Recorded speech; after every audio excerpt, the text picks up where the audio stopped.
গত ক্লাসে আমরা কার্ভ ফিটিং সম্পর্কে পড়ছিলাম। কার্ভ ফিটিং এর ৩ টা টাইপ দেখছিলাম। একটা ছিল হচ্ছে লিনিয়ার, নন লিনিয়ার এবং এক্সপোনেনশিয়াল। তো আজকে হচ্ছে আমাদের সিস্টেম লিনিয়ার ইকুয়েশনের যে ২ টা টাইপ হচ্ছে গাউস জাকোবি ইটারেশন মেথড এবং গাউস সেডেল মেথড। এই ২ টাইপের মেথড সলভ করব। তো আমি একটু আগে একটা জিনিস শেয়ার করে নিই। আমি হচ্ছে আসলে এই ভিডিওটা আগে করে রেকর্ড করছিলাম। রেকর্ড করার পরে দেখলাম যে আসলে রেকর্ড হয় নাই। তো এই কারণে আমি মোটামুটি সবকিছুই লিখে রাখছি আরকি। তখন যখন রেকর্ড করছিলাম তখন লিখছিলাম। তো এখন সময় বাঁচানোর জন্য আমি ওই রেকর্ডের যে লিখছিলাম ওই লেখা থেকে বোঝাচ্ছি। আশা করি তোমরা বুঝতে পারবা। তো এই জিনিসটা একটু তোমরা একটু কনসিডার করতে ট্রাই করবে আরকি। হ্যাঁ? আচ্ছা। তো এই যে গাউস জাকোবি ইটারেশন, এখন হচ্ছে আমরা যে ২ টা জিনিস শিখবো সিস্টেম লিনিয়ার ইকুয়েশন, একটা হচ্ছে গাউস জাকোবি ইটারেশন, একটা হচ্ছে কি গাউস সেডেল মেথড। হ্যাঁ? এই ২ টা মাধ্যমে আমরা সিস্টেম লিনিয়ার ইকুয়েশন ম্যাথগুলো সলভ করতে পারবো। এখন আমরা একটু বুঝি যে সিস্টেম লিনিয়ার ইকুয়েশন মূলত কি। আমি এখানে ৩ টা ইকুয়েশন লিখে রাখছি। একটা হচ্ছে 28x + 4y - z 32, x + 3y + tan z = 24, 2x + 17y plus মনে করো 14z = 32। হ্যাঁ? এই যে ইকুয়েশন দেওয়া আছে, এই ইকুয়েশনগুলোর মান সলভ করলে আমরা x, y এবং z এর মান পাবো। ঠিক আছে? এখন আমাদের এই ইকুয়েশনগুলো এমন x, y, z এর মান বের করা লাগবে যে x, y, z এর মানগুলোর জন্য ৩ টা ইকুয়েশন কি করবে? সিদ্ধ করবে। মানে ৩ টা ইকুয়েশন কি স্যাটিসফাইড হবে। যদি ৩ টা ইকুয়েশন স্যাটিসফাইড হয় তাহলে আমরা কি আমাদের এই x, y, z গুলো সিস্টেম লিনিয়ার ইকুয়েশনের মাধ্যমে মানে অন্তর্ভুক্ত আরকি। ঠিক আছে? মানে এটাকে আমরা সিস্টেম লিনিয়ার ইকুয়েশন বলতে পারবো। আমাদের এখন যে সলভ করব আমরা হচ্ছে এই গাউস জাকোবি ইটারেশন মেথড এবং গাউস সেডেল মেথড দিয়ে আমরা এই কি করব? আমাদের x, y, z এর মানগুলো সলভ করতে ট্রাই করব। তো আমি যেভাবে ম্যাথ করাই, প্রথম হচ্ছে আমরা প্রত্যেকটা ম্যাথের স্টেপগুলো লিখে রাখি। এখন এই স্টেপগুলো ফলো করলেই আমরা হচ্ছে যেকোনো ম্যাথগুলো মানে এরকম টাইপের যত ম্যাথ আছে সবগুলো ম্যাথ আমরা সলভ করতে পারবো। তো এখন আজকে হচ্ছে আমরা এই ২ টা ম্যাথ পড়বো। ২ টা ম্যাথের স্টেপ আমার লেখা আছে। ওই স্টেপগুলো অনুসারেই আমরা ম্যাথগুলো সলভ করার ট্রাই করব। তো আমরা একটু দেখি যে আমাদের প্রথম স্টেপ কি? প্রথমটা হচ্ছে গাউস জাকোবি মেথড। এখন গাউস জাকোবি মেথডের যদি আমরা এটা সলভ করতে যাই, আমাদের কি স্টেপ দেওয়া আছে? প্রথম হচ্ছে আমাদের যে গিভেন ইকুয়েশন দেয়া থাকবে প্রশ্নের মধ্যে ৩ টা ইকুয়েশন দেয়া থাকবে অবশ্যই। যাতে আমরা x, y, z এর মান বের করব। ৩ টা ইকুয়েশন আমরা লিখবো। যে ইকুয়েশন দেওয়া থাকবে ওইটা আমরা লিখবো। ঠিক আছে? তারপর হচ্ছে আমাদের ডায়াগোনাল ডমিনেন্ট চেক করব। দেখবো যে এটা কি ডায়াগোনাল ডমিনেন্ট কিনা। ডায়াগোনাল ডমিনেন্ট মানে কি? ৩ টা ইকুয়েশন দেওয়া থাকবে। এই ইকুয়েশনগুলোর এরকম কর্নার বরাবর ডমিনেট করতেছে কিনা। কর্নার বরাবর যোগ মানে কর্নার বরাবর যে এটা থাকবে, উপাদান থাকবে, এই উপাদানটা বাকি ২ টা উপাদানের যোগফল থেকে বেশি কিনা। ম্যাথ করার সময় এটা আমি আরেকবার দেখাবো। ডায়াগোনাল ডমিনেন্ট চেক করব। যদি প্রয়োজন হলে ইকুয়েশন রিঅ্যারেঞ্জ করব। কি করব? যদি ডমিনেন্ট না হয়, ডমিনেন্ট করার জন্য আমাদের ইকুয়েশনগুলোকে কি করা লাগবে? রিঅ্যারেঞ্জ করা লাগবে। ঠিক আছে? রিঅ্যারেঞ্জ করার পরে নতুন যে ইকুয়েশন আসবে সেই ইকুয়েশন লিখবো। তারপর হচ্ছে আমরা x, y, z কে আলাদা করব। x, y, z কে আলাদা করে x = f of yz, y = f of xz, z = f of xy আকারে লিখব। যখন আমরা একটা ম্যাথ সলভ করব, ম্যাথের মধ্যে দেখব তখন হচ্ছে আমাদের এই টাইপগুলো আরো ক্লিয়ার হয়ে যাবে। এখন টাইপগুলোতে আমি কি বোঝাচ্ছি? স্টেপ 4 হচ্ছে আমরা ইনার্শিয়াল ভ্যালু ধরে নেব। এখন x0 এর মান ধরবো, x0 এর মান মানে ইনার্শিয়াল ভ্যালু মান হচ্ছে প্রথম অবস্থায় মানগুলো ধরে নেব আরকি। x0 এর মান ধরবো, y0 এর মান ধরবো এবং কি z0 এর মান ধরে নেব।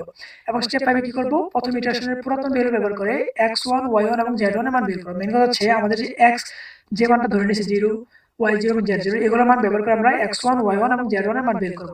সেম ভাবে যদি আমাদের x1, y1, z1 এর মান বের হয়ে যায় তাহলে x1, y1 এবং z1 এর মান ব্যবহার করে আমরা x2, y2 এবং z2 এর মান বের করব। সেম ভাবে আমরা ইটারেশন করতে থাকবো। পরবর্তীতে আমরা কি করব? পরবর্তী ইটারেশনের আগের ইটারেশনের ভ্যালু ব্যবহার করব। বলছে যে পরবর্তী ইটারেশনে মানে হচ্ছে x2 ইটারেশনে আমরা x1 এর ভ্যালু ব্যবহার করব, y2 ইটারেশনে আমরা y1 এর ভ্যালু ব্যবহার করব এবং z2 ইটারেশনে আমরা z1 এর ভ্যালু ব্যবহার করব। বলছে যে পরবর্তী ইটারেশনে আমরা আগের ইটারেশনের ভ্যালু ব্যবহার করব। এখন আমাদের ইটারেশনটা কতক্ষণ পর্যন্ত জানানো লাগবে? যতক্ষণ পর্যন্ত না আমাদের আগের ইটারেশন, হ্যাঁ? মনে করো আমাদের ৮, ৯ নম্বর ইটারেশনে যে এক্স ওয়াই জেড এর মান যে রেজাল্ট আসছে সেম ৮ নম্বর ইটারেশনে আমাদের এক্স ওয়াই জেড এর মান সেম রেজাল্ট আসছে। তাহলে আমরা ৯ নম্বর ইটারেশনে গিয়ে সেটা বন্ধ করে দিব এবং এটা আমাদের ৯ নম্বর ইটারেশনে যে অ্যানসারটা আসবে ওটা হচ্ছে এক্স ওয়াই এবং জেড এর যে রেজাল্ট আসবে ওটা হচ্ছে আমাদের ওই ইকুয়েশনগুলোর মান, এক্স ওয়াই জেড এর মান। ঠিক আছে? এখন আমরা একটা ম্যাথ সলভ করি। এই ম্যাথ সলভ করলে আমরা আসলে এই জ্যাকোবি মেথডসের এই স্টেপগুলো ভালোভাবে বুঝতে পারবো এবং ম্যাথটা কিভাবে সলভ করা যায় ক্লিয়ার হবে। ঠিক আছে?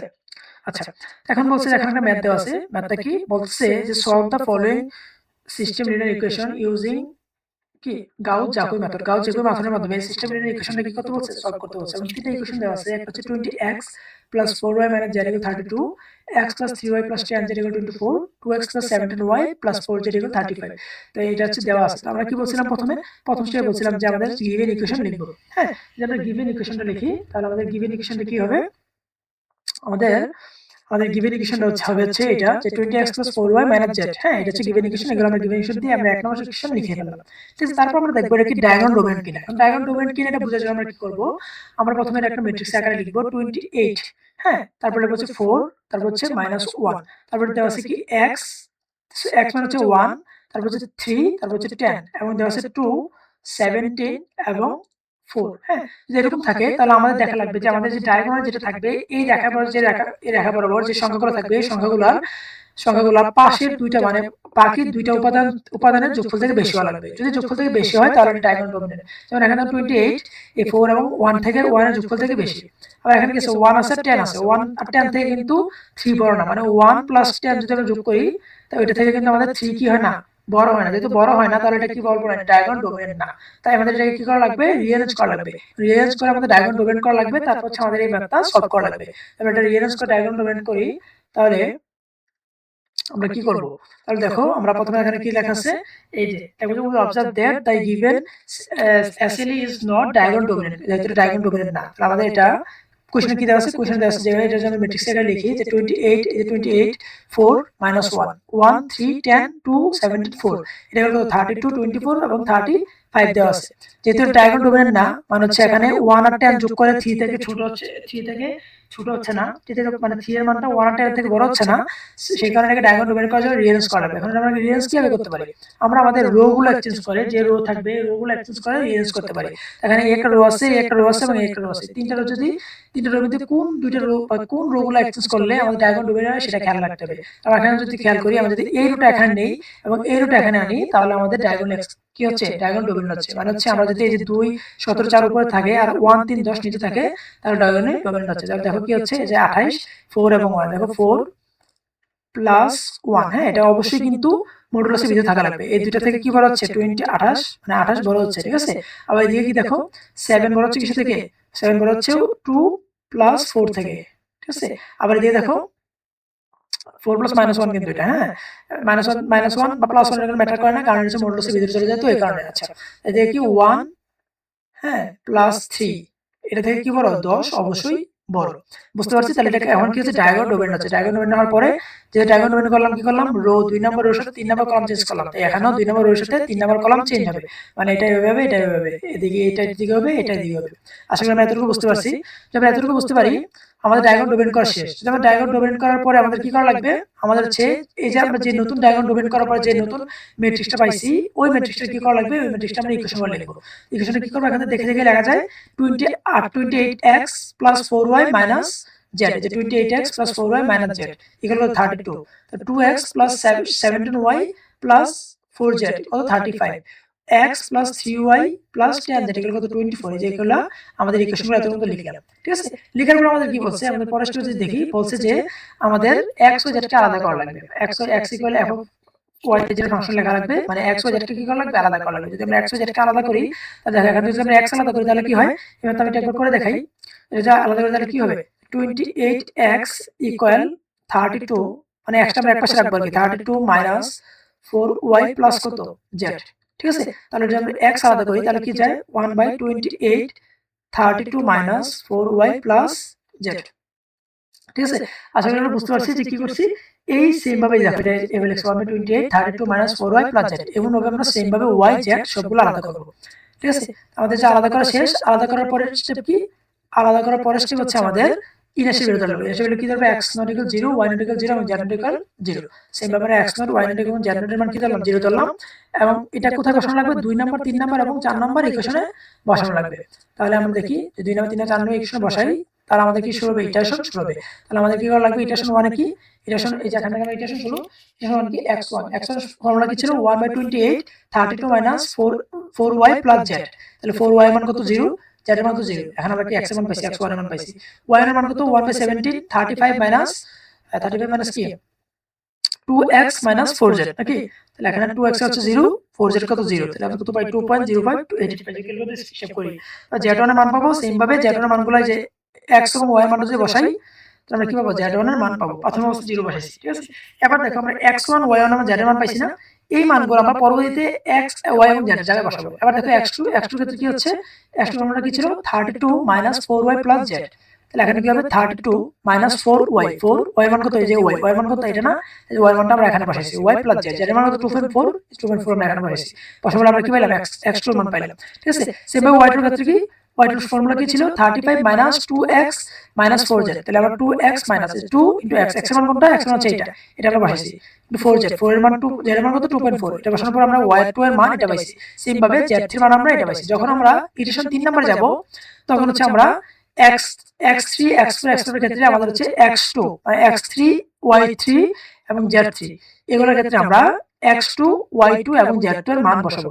এরকম ভাবে আমরা মান বসিয়ে বসিয়ে আমাদের ইটারেশন করতে হবে। ইটারেশনটা কতক্ষণ পর্যন্ত চলবে, যতক্ষণ পর্যন্ত আমাদের মনে করো আমাদের ইটারেশনটা 9 নম্বরে গেছে আমরা অ্যানসার পেলাম, যতক্ষণ পর্যন্ত আমাদের 8 নম্বর ইটারেশন 9 নম্বর ইটারেশন মনে করো 9 নম্বর ইটারেশন আমরা যে অ্যানসার পাইছি 8 নম্বর ইটারেশন আমরা সেম অ্যানসার পাইছি, তাহলে আমাদের 9 নম্বর ইটারেশনে গেছে এটা কি করে দেব, বন্ধ করে দেব। এবং 9 নম্বর ইটারেশন যে x y এবং z এর মান আসবে ওইটা হবে কি আমাদের এই ইকুয়েশনগুলোর এসএলই এর অ্যানসার। ঠিক আছে, আমরা আশা করি আমাদের গাউস জাকোবি মেথডটা বুঝতে পারছি। আমরা গাউস জাকোবি মেথড বুঝতে পারি, তাহলে আমরা আমাদের পরের ম্যাথে সলভ ট্রাই করব। এটা হচ্ছে কি Gauss Seidel method. Gauss Seidel method মানে কি, গাউস সেডেল মেথড মানে হচ্ছে গাউস সেডেল মেথড হচ্ছে কি এই মেথড একদম সেম, ওইটার মধ্যে সেম স্টেপ আছে আমাদের একবার এই যে এই 4 পর্যন্ত স্টেপ একদম সেম, এরপর হচ্ছে একটু চেঞ্জ। প্রথমে কি করা লাগবে, গিভেন যেটা গিভেন ইকুয়েশন থাকবে এটা লেখা লাগবে, তারপর ডায়াগোনাল ডোমেন কিনা এটা চেক করা লাগবে, যদি ডায়াগোনাল ডোমেন হয় তাহলে আমাদের কি করা ভালো, আর না হলে আমাদের কি করা লাগবে, রিঅ্যারেঞ্জ করা লাগবে, তারপর x ও z কে আলাদা করা লাগবে এবং x ও z এর ইকুয়েশন লেখা লাগবে, যে x এর ইকুয়েশন y এর ইকুয়েশন z এর ইকুয়েশন লেখা লাগবে, তারপর হচ্ছে কি ইনার্শিয়াল ভ্যালু ধরা লাগবে। ইনার্শিয়াল ভ্যালু কি x নট y নট এবং z নট এর ভ্যালু ধরব। ঠিক আছে, সাধারণত আমার x নট এর ভ্যালু ধরা লাগে না, কারণ আমাদের ইকুয়েশন কি রকম হয়, x ইকুয়াল y থাকে z থাকে, আমরা y z এর মান পাই। এরপর থেকে যে কাজটা এটা আমাদের বেশি ইম্পর্টেন্ট, মনে করো আমরা x y যে y নট এর মান 0 এবং z নট এর মান 0 বসিয়ে আমরা x এর মানটা পাইলাম। এখন x এর মান যেটা পাইছি এই মানটা আমরা পরবর্তীতে y এর মানটা বের করতে বের করব। মানে এখানে কি বলছে, প্রথমে আমরা x1 বের করে সেই x1 ব্যবহার করে y1 বের করব। আগে আমরা কি করতাম, x নট যে আমরা গাউস সেডেল গাউস জ্যাকোবি মেথডে কি করতাম, x নট y নট এবং z নট এর মান দিয়ে x1 y1 এবং z1 এর মান বের করতাম। আবার x1 y1 z1 এর মান দিয়ে x2 y2 এবং z2 এর মান বের করতাম। কিন্তু এখানে আমরা এরকম করব না, এখানে আমরা কি করব, x নট এর মান বেরিয়ে গেলে x নট এর মান দিয়ে আমরা y নট বের করব এবং y নট এর মান দিয়ে আমরা z নট বের করব। সেম ভাবে আমাদের যে সময় আমাদের x1 x1 এর মান আবার y নট এবং z নট এর মান দিয়ে বের করব। যখন ম্যাথ করব তখন আমরা আরেকটু বেশি ক্লিয়ার হব। ঠিক আছে, আচ্ছা তারপর কি করি, এখন কি করা লাগবে, x1 এই যে প্রথমে x1 বের করে সেই নতুন x1 ব্যবহার করে y1 বের করব। তারপর বলছে কি নতুন x1 এবং y1 ব্যবহার করে z1 বের করব। এইভাবে আমাদের ইটারেশন কত চলা লাগবে, এই যে 9 নাম্বার 10 নাম্বার, যদি আমাদের 9 নাম্বার 10 নাম্বার ইটারেশন বা আমাদের লাস্ট যে দুইটা ইটারেশন যদি মিলে যায় তাহলে আমাদের 10 নাম্বার ইটারেশন মনে করো 9 নাম্বারের সাথে মিলে গেছে, তাহলে আমরা 10 নাম্বারে কি করে দেব, অফ করে দেব, এটা আমাদের কি করা লাগবে, অ্যানসার হবে। আমি আগের ম্যাথগুলোতে আমি যদি আমার আগের ভিডিওগুলো দেখে থাকো সেখানে আমি হচ্ছে আমাদের ইটারেশনগুলো দেখাইছি ভালোভাবে, সবগুলো ইটারেশনই আমাদের কখন অফ করা লাগে ইটারেশনগুলো সেগুলো ভিডিওগুলো দেখলে তোমরা ভালোভাবে বোঝার কথা, তোমরা একটু এগুলো ভালো করে খেয়াল করো। ঠিক আছে, আমরা এখন ম্যাথতে যাই। তো এখন আমরা হচ্ছে গাউস সেডেল মেথড। তো গাউস সেডেল মধ্যে আমরা সেম মেথড নিলাম। তো বলছে কি দেখো, we observe that the Gauss system কি is not diagonal dominant as 3 greater than 1 plus 10, মানে কি বলছে এখানে 3 1 plus 10 যোগ করলে 11 থেকে 3 বড় হচ্ছে না, তাহলে এটাকে আমরা কি করা লাগবে, ডায়াগোনাল ডমিনেন্ট করা লাগবে, মানে রিঅ্যারেঞ্জ করা লাগবে। যদি আমরা রিঅ্যারেঞ্জ করি তাহলে কি হয়, এই যে রিঅ্যারেঞ্জ করলে 28 4 - 1 1 3 10 2 7 4, এটাকে রিঅ্যারেঞ্জ করলে 28 4 - 1 2 7 4 1 3 10।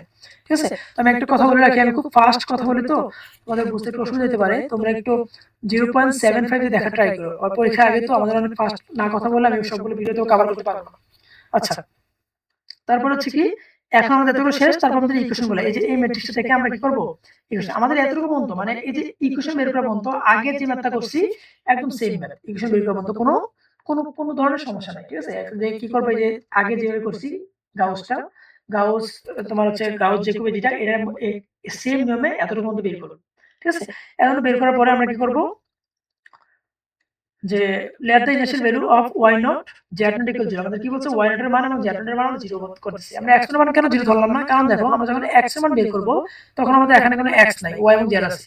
যখন আমাদের x এর মানটা বের হয়ে যাবে এই x এর মানটা কিন্তু আমাদের পরে ইটারেশনে ইউজ করা লাগবে। ঠিক আছে, আমরা কিন্তু বলছি আমাদের এই যে x এর মান বের হয়ে গেলে কি করা লাগবে, পরে ইটারেশনে আমরা ইউজ করা লাগবে। যখন আমাদের এখানে y এর মান বের হয়ে যাবে y মানটা কিন্তু আমরা এই সেম পরে ইটারেশনে কি করতে পারবো, ইউজ করতে পারবো। ঠিক আছে, এজন্য আমরা এই y নট এবং z নট এর মানটা ইউজ করলাম। আচ্ছা, তারপর আমাদের কি করা লাগছে, এখন আমরা ইটারেশন 1 করব। ইটারেশন মানে কি, এই দেখো এখান থেকে একটু ভালো করে মনোযোগ দাও, 1/28 32 - 4 * 0 + 0, এখন আমরা কত পাইছি, x1 এর মান এটা পাইছি না, এই যে y এবং z এর মান বসে x এর মান এটা পাইছি না। এখন পরবর্তীতে আমাদের ফর্মুলাটা কি? ফর্মুলা হচ্ছে 35 - 2x - 4z। এখন ধরো 2x x এর মান জানি না, এই x এর মানটা, হ্যাঁ, এই x এর মানটা এখন এখানে বসে যাবে। ঠিক আছে, বুঝতে পারছো? এই যে 35 - 2x - 4 * z, z এর মান 0। এখন আমরা y এর মান পাইছি না, এই y এর মানটা, এই y এর মানটা এখানে বসে যাবে। দেখো এখানে z এর ক্ষেত্রে কি হচ্ছে, যে x এর মানটা এখানে বসে গেছে এবং y এর মানটা এখানে বসে গেছে। মানে সমীকরণে এই যে কি চাইছিল, যে 24 - x - 3y, যে দেখো এখানে x এর মানটা বসাই দিছি এবং কি এখানে x এর মানটা বসাই দিছি আর এখানে y এর মানটা বসাই দিছি। বসাই দেওয়ার পরে আমরা কি পাইলাম, z এর মান পাইলাম। এবার যে এই z এর মানটা পাইছি না, এবার এই x2 এর ক্ষেত্রে আমরা এই z এর মানটা এখানে বসাই দিব। মানে আমাদের একদম লেটেস্ট মানগুলো বসানো লাগবে। z এর মানটা বসাই দিব আর এখানে কি এই যে y এর মানটা বসাই দেব। বসাই দিয়ে আমরা x2 এর মান পাবো। এই x2 এর মান হচ্ছে আবার সেম ভাবে আমরা এই y এর ইকুয়েশনে বসাই দিব। ঠিক আছে? y এর ইকুয়েশনে যখন আমরা পাবো, y এর ইকুয়েশনে যখন আমরা এটা পাবো তখন y এর সাথে বসাই দেব। আবার y এর মানটা আমাদের z এর ইকুয়েশনে বসাই দেব। এই x এর মান এবং y এর মানটা আমাদের z এর ইকুয়েশনে বসাই দেব। এইভাবে হচ্ছে আমাদের ম্যাথগুলো সলভ করব। কতক্ষণ সলভ করব, যতক্ষণের মধ্যে আমাদের দুইটা ইটারেশনের পরপর, মনে করেন 10 নম্বর ইটারেশন আর 11 নম্বর ইটারেশন, দুইটা ইটারেশনের মান সেম আসে, ততক্ষণের মধ্যে আমাদের ম্যাথটা করতে থাকবো এবং ইটারেশন সেম আসলে কি হবে, আমরা করতে পারবো। আমি খুবই দুঃখিত, কারণ আমি এখন লিখে লিখে করতে পারিনি। যেজন্য হচ্ছে আমি এই ম্যাথটা আগে একবার রেকর্ড করছি। রেকর্ড করার পরে দেখলাম যে আমার ত্রুটির ত্রুটির কারণে, কোনো একটা যান্ত্রিক ত্রুটির কারণে রেকর্ড হয় নাই। তো এই জন্য আমার আবার রেকর্ড করা লাগছিল। তো সময় যেহেতু কম, সেই কারণে হচ্ছে আমি যা লিখছিলাম সেটার উপরেই রেকর্ড করে ফেলছি। যদি তোমাদের কোনো সমস্যা থাকে, যা বুঝতে অসুবিধা হয়, তাহলে তোমরা আমাকে কমেন্টে জানাতে পারো। কমেন্টে জানালে আমি অবশ্যই ট্রাই করবো যে ওইটার রিপ্লাই দেওয়ার জন্য, বা এরকম তোমার যদি খুব বেশি সমস্যা হয় ওই টপিকে নিয়ে একটা ভিডিও বানানোর জন্য। এবং তোমরা এই টাইপের জাকোবি এবং সেডালের জাকোবির যে কোশ্চেন পেপার আছে বা এরকম অনেক উদাহরণ তোমরা বের করে সলভ করে ট্রাই করবা। যদি কোনো মতে আটকে যাও, আমাকে মেইল করতে পারো বা আমাকে নক দিতে পারো বা হচ্ছে কমেন্ট করতে পারো, আমি সলভ করে দেওয়ার ট্রাই করব। ঠিক আছে?